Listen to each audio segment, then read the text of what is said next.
This is Unit 2 of Business Statistics 2, Semester 4. I am discussing short question and answers and problems. So first question you have, define index number. According to Mello, index number is a numerical value. Index number में क्या रहता है अपने को? Numerical value रहती, characterizing the change in complex economic phenomena over a period of time or space. तो ये numerical value जो है so change complex economic phenomena में over a period of time जो है सो ये चेंजेस होती है वैल्यू में बोल के अपने को जो बोलते हैं उसको इंडेक्स नंबर बोलते हैं according to Maslow. Once again I will repeat it. Index number is a numerical value characterizing the change in complex economic phenomena over a period of time or space. Next, according to Coxton and Codden, index number are device. इन्हों क्या बोल रहे हैं? Index number क्या है बोल रहे हैं यहाँ पर? डिवाइसेस है ये, measuring differences in magnitude of A group of related variables के ग्रुप में से यहाँ पर जो है अपन मेजर कर सकते हैं डिफरेंस इन द किस में? मैग्नीट्यूड ऑफ ए ग्रुप, एक ग्रुप के मैग्नीट्यूड को रिलेटेड वेरिएबल से अपन यहाँ पर डिफरेंस को मेजर कर सकते हैं. तो according to Coxton and Codden, index number are devices measuring differences in the magnitude of a group of related variables. Next, one more definition. According to Horace Sechrist, index numbers are series of numbers. इन्हों क्या बोल रहे हैं? Index number क्या है बोल रहे हैं? सीरीज ऑफ नंबर्स है by which changes in a magnitude of a phenomena are measured. इन्हों भी बोल रहे हैं कि इसके अंदर जो भी चेंजेस होते हैं एक फिनोमिना है उसको अपन मेजर कर सकते हैं फ्रॉम टाइम टू टाइम और प्लेस टू प्लेस. ठीक है, फर्स्ट उसमें क्या था? Phenomena over a period of time था और स्पेस, या और सेकंड में क्या था? अपने को रिलेटेड वेरिएबल्स के मैग्नीट्यूड का डिफरेंस को मेजर कर सकते. थर्ड डेफिनेशन में क्या देखे अपन? Phenomena are measured from time to time और प्लेस टू प्लेस. तो फ्रॉम द अबाउट डेफिनेशन, पूरे डेफिनेशन को पढ़ने के बाद we can define the index number is a specialised average design रहता है to measure the changes of related variable over a period of time. So if you get the defined index number, these definitions you have to write it. You will get the 4 marks for it. Now next we will see importance of index number or advantages of index number or explain the uses of index number. So if the three questions are may be asked in this form, ठीक है, अगर आपको importance भी पूछे, advantages भी पूछे, uses भी पूछे तो आपको ये same answer जो है सो लिखने का रहता. So following are the advantages, uses or importance of index number. These are the 4 points you have to write. Helps in measuring economic condition. Index number के इंपॉर्टेंस और इसका फ़ायदा क्या है अपने को? के first point, helps in measuring economic condition को मेजर करने के लिए अपने को हेल्प करता. Index numbers are helpful in measuring fluctuations in the economic condition. Economic condition में जो फ्लक्चुएशंस होते रहते हैं उसको अपन जो है सो मेजर कर सकते. They act as a barometer and measure the pressure of economic and business behaviour. कितना इकोनॉमिक का बिजनेस का बिहेवियर का प्रेशर है अपन उसको मेजर कर सकते हैं यहाँ पर. For example, the composite index numbers of foreign exchange reserves, industrial output and bank deposit can act as the economic barometer. तो ये examples है जो अपने को हेल्प करते हैं. इंडेक्स नंबर की हेल्प से अपन इसके जो है सो मेजर कर सकते हैं अपन कितना प्रेशर हो रहा है इकोनॉमिक का और बिजनेस पे कितना इफेक्ट हो रहा है, क्या हो रहा. नेक्स्ट अपने को पॉलिसी फॉर्मुलेशन के लिए भी अपने को इंडेक्स नंबर बहुत काम आता. Price index reveals the fluctuation in prices over a period of time. अब अपने को पॉलिसी फॉर्मेशन में प्राइस इंडेक्स जो रहता है, इंडेक्स में अपने को क्या है? 3 टाइप के रहते हैं. ठीक है, price index, quantity index, value index रहते. तो प्राइस इंडेक्स क्या करता है अपने को? फ्लक्चुएशन प्राइस में जो हो रहे over a period of time अपने को वो बताता. Movement in price directly affect the business as well as economic operations. अब प्राइसेस में जो भी मूवमेंट होते इसका असर जो है सो बिजनेस पे भी पड़ता और इकोनॉमिक ऑपरेशंस पे भी पड़ता. So prices in price index guides the business organisation. ये इंडेक्स मालूम करने से बिजनेसमैन को, ऑर्गेनाइजेशंस को और गवर्नमेंट बॉडी को जो है सो फॉर्मुलेटिंग न्यू पॉलिसी या मॉडिफाइंग करना existing policy in order to meet their issue to make arise due to price fluctuation की वजह से उन लोगों को जो भी इश्यूज आने वाले रहते हैं उससे जो है सो इन लोग मॉडिफाई कर ले सकते हैं. ठीक है, एग्जिस्टिंग पॉलिसी को या न्यू पॉलिसी फॉर्मुलेट कर सकते हैं. प्राइस इंडेक्स जो है सो उसके लिए हेल्पफुल रहता. नेक्स्ट थर्ड पॉइंट है अपने को deflation various values. Index numbers can also be use for deflating. ठीक है, index number this is index numbers can also be used for deflating, that is they are useful to adjust original data for price changes. तो यहाँ पर index number में क्या रहता है अपने को, deflating, that is they are useful to adjust original data को अपन प्राइस जो चेंजेस हो रहा उससे जो है सो यहाँ पर अपन एडजस्ट कर सकते हैं. For example various value such as national income of the population. Next fourth point है अपने को inflationary and deflationary tendencies. What is the new point we have? Fourth point, what we have, inflationary and deflationary tendencies. So nowadays index number are also being widely used for measuring the inflation and deflation. Inflation और deflation को measure करने के लिए भी अपने को बहुत use हो रहा. They are acting as indicators for inflationary and deflationary tendencies. ये जो है सो अपने को इन्फ्लेशनरी एंड डिफ्लेशनरी टेंडेंसीज को जो है सो मेजर करने के लिए हेल्प रहे. They are acting as indication for inflationary and deflationary tendencies. Now next question we will see types of index number. what we have next question, types of index number. So index number are classified into three types. First we have price index number. In this method used to compare the prices. अब इसमें अपन क्या करते हैं, prices को compare करते हैं of various commodities for of one year with that of another year. एक year के प्राइसेस को जो है सो यहाँ पर अपन कंपेयर करते हैं प्राइस इंडेक्स में दूसरे ईयर के प्राइसेस से. यहाँ पर अपने को जो है so further classified into two types. Wholesale price index एक रहता अपने को, रिटेल प्राइस इंडेक्स नंबर एक रहता. It's clear no. Now next we have quantity index number. Quantity index number क्या रहता है, ये measure the variation in the volume of goods. Variation in the volume of goods में कितना variation हो रहा, मैन्युफैक्चर्ड और कंज्यूम्ड और distributed in quantity terms. Quantity terms में गुड्स के वॉल्यूम में जो भी वेरिएशंस हो रहा वो अपन क्वांटिटी इंडेक्स नंबर से मेजर करते. It measures the changes in quantity terms like increase और decrease in the volume of production. Volume of production में अपने को इंक्रीज हो रहा या डिक्रीज हो रहा, कंस्ट्रक्शन और एम्प्लॉयमेंट, इसके लिए अपने को ये यूज़ होता. नेक्स्ट है अपने को value index number. Value index number are use to measure the changes that takes place in the total value of variable. Total value में कितना चेंजेस हो रहा अपने को वो वैल्यू इंडेक्स नंबर से अपन मालूम कर सकते हैं. The total value of the variable is obtained by multiplying price को अपन क्वांटिटी से. ठीक है, price denoted by P, quantity denoted by Q. तो वैल्यू अपने को कैसा था, price into Q, quantity P into Q, V is equal to P into Q. So if you get the question types of index number, this 3 points you have to write down. Now next, Marshall-Edgeworth method. This is the formula you have to write actually. Marshall-Edgeworth formula, and it is these are the following you have to write. It is easy to understand and calculate. It is used for current and base quantity and prices. It is satisfied both unit and time reversal test consistency. These are the 3 points you have to write it if you get Marshall-Edgeworth method in the short to 4 marks. Next we have cost of living index.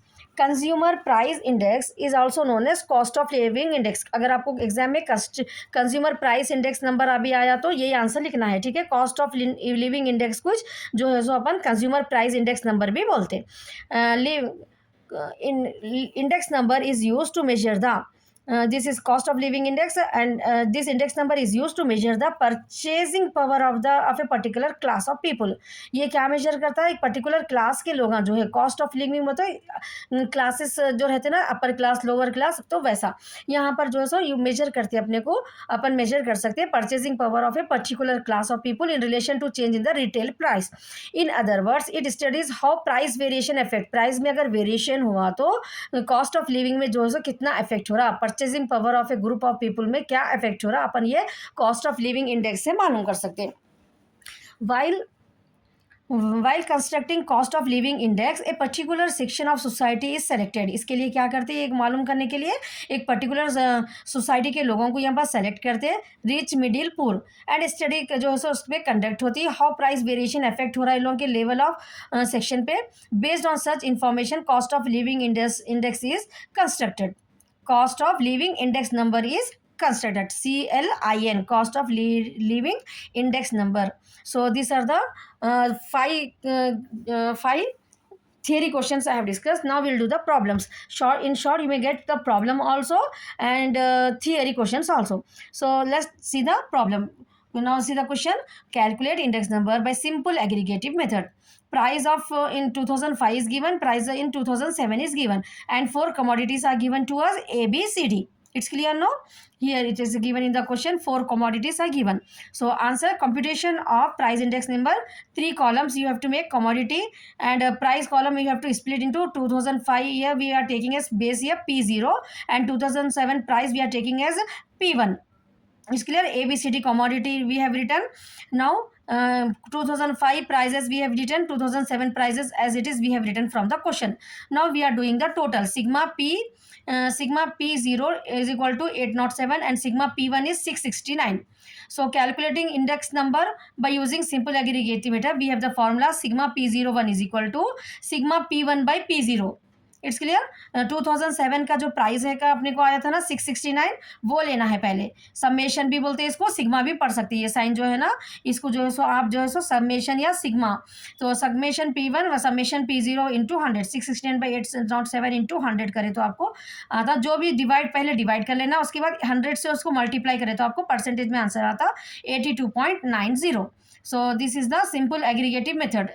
बस यही रहता आपको, simple aggregative method इतना ही करना रहता आपको. Short में 4 marks के लिए रहता ये problem. So now next question we have the prices for period 2016 to 2018 are given below. So here prices of period 2016 and 2018 are given. So year 2016 price is 25, 2017 price is 26, 2018 price is 27. So what we have to calculate? Calculate the simple price index taking 2016 as base year. 2016 को इसमें अपने को base year जो है सो लेने का है. So how you will do for the, if it is given like that, यहाँ पर अपने को क्या करने का है? Simple price index P1 by P0. It's clear? P of n by P of P0.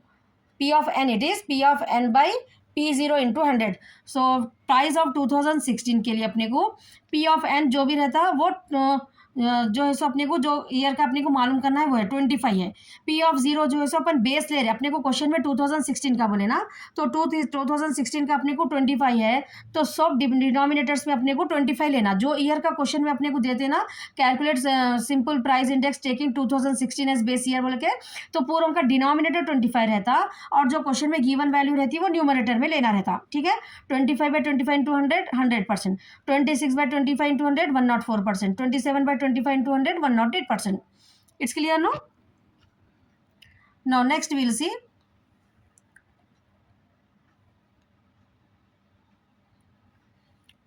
from the following data calculate price index based on price relative method using arithmetic mean.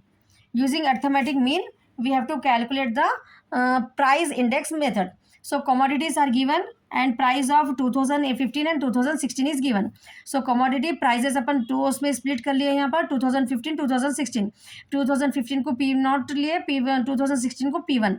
Price relatives के लिए क्या करना है आपको? ये column, ये next column के लिए आपको यहाँ पर जो है सो P1 by P0 into 100. P1 आपका कितना है यहाँ पर 55, 55/45 इंटू 100 करना है.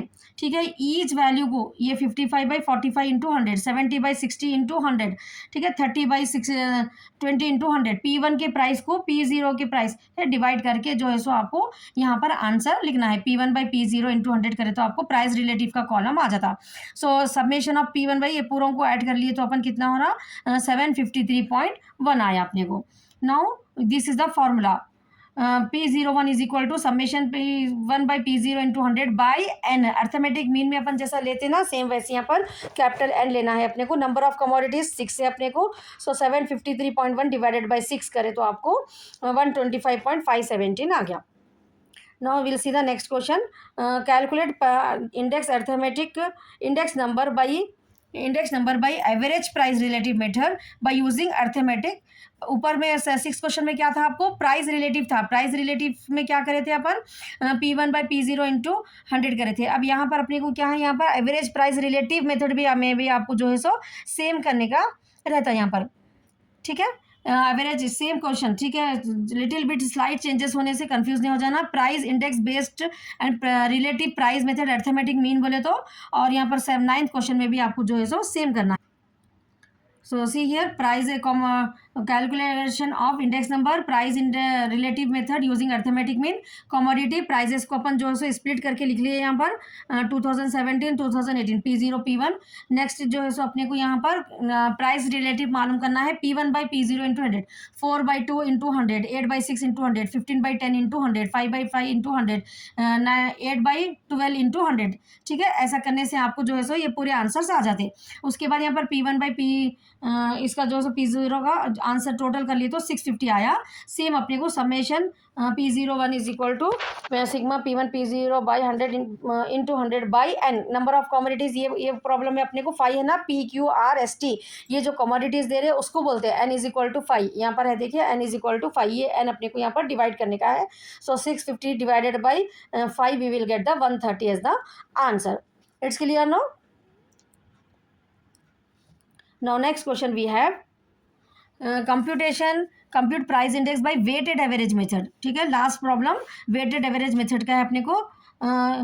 Price relative method using arithmetic mean. उसमें क्या था अपने को, प्राइस इंडेक्स नंबर था. यहाँ पर weighted average of price relative method है अपने को using arithmetic mean. So this is the different method. Calculation of price index, weighted average, price relative method using arithmetic mean. इसके अंदर अपने को जो है सो 7 कॉलम्स की ज़रूरत पड़ती. ठीक है, कमोडिटीज़ कॉपी कर लिए अपन, प्राइस और यहाँ पर क्यू अपने को वेटेड है तो उसमें क्या रहता, क्वांटिटी भी देते अपने को. बेस ईयर का क्वांटिटी भी है ना, तो Q0 बोल के ले लिया अपन, और प्राइस ऑफ करेंट ईयर है. तो नेक्स्ट कॉलम अपने को क्या करना है, यहाँ पर ये 4 कॉलम्स अपन क्वेश्चन में से लिख लिए. ठीक है, from question we have copied this same. Now next column अपने को क्या करना है, V मालूम करना है. क्या मालूम करना है अपने को, V P0 Q0. ठीक है, P0 Q0. तो P0 Q0 को अपन मल्टीप्लाई करना है. 10 into 160, 6 into 180 and 14 into 120, 22 into 40, 18 into 80. So will get this answer. Summation V कितना पूरों को टोटल कर देना है अपने को 1600, 10, 80, 1680, 880, 1440. ये पूरों को ऐड करते हो तो अपने को यहाँ पर समेशन V 6680 आता. उसके बाद नेक्स्ट क्या करना है अपने को, P1 बाई P0 इंटू 100 करना है. अभी अपन प्राइस रिलेटिव में कैसा कर रहे थे वैसा, P1 by P0 into 100, 16 divided by 10 into 100, 8 divided by 6 into 100, 14 divided by 14 into 100, 28 divided by 22 into 100, 24 divided by 18 into 100. ये आपको जो है सो आंसर्स आ जाते हैं यहाँ पर. Now next PV. ठीक है, P ये आया सो आंसर अपने को क्या है, ये P है ये, और ये V दोनों को इंटू करना है. ये 5th और 6th कॉलम को मल्टीप्लाई करना है आपको. ये पूरों को टोटल कर लिए तो आपको PV आ जाता. ठीक है, next PV weighted price relative का फॉर्मूला यूजिंग अर्थमेटिक मीन अपने को क्या है यहाँ पर, sigma PV by V. Sigma PV ये लास्ट जो कॉलम आया अपने को, ये कॉलम, और ये सिग्मा P0 Q0 करे सो V का जो कॉलम है, ये दोनों उसको अपने को यहाँ पर डिवाइड करना है. ठीक है, डिवाइड करे तो अपने को आंसर आ जाता. So it means that there is an increase in prices over level of 130.537. This point you have to write it at last. So you need 2 theory questions, 4 marks, and problems I have completed. So all the best for your exam, and if you did not subscribe to my channel, subscribe it, and don't forget to watch next videos. I am completing this today short 4 marks theory and problems unit wise. I am going to complete today, and already I have discussed important problems on my channel. You check into the playlist in business statistics 2. There you will get the important problems also, long problems also. If you want to practice it from there, and easily you can pass this subject even though you have started today. Now onwards, whatever the unit wise I am explaining you, if you follow that and practice it perfectly, then 100% I am giving the guarantee to you that you will pass and score very good marks in this particular subject. So once again, all the best.